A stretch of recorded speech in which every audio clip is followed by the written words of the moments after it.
very good afternoon. I am Dr. Suddasattwa Sen, Senior Consultant and former Head of the Department of GI, HPB Surgery and Oncosurgery MRI Hospitals, a former Director of GI Surgery in Medica, a Chief GI Surgeon and liver transplant from Apollo, Fortis and other group of hospitals.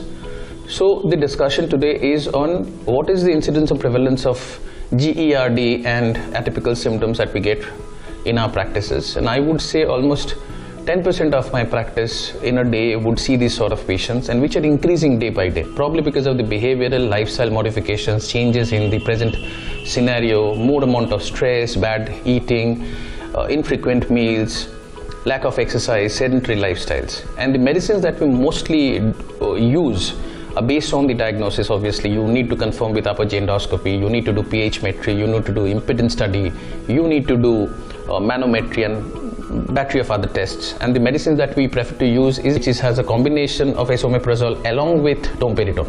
So these medicines are with the inbuilt prokinetic, and these give an edge that you don't have to separately give a prokinetic along with the PPI. So these combinations which can be used for GERD and are found to be effective in our practice as well.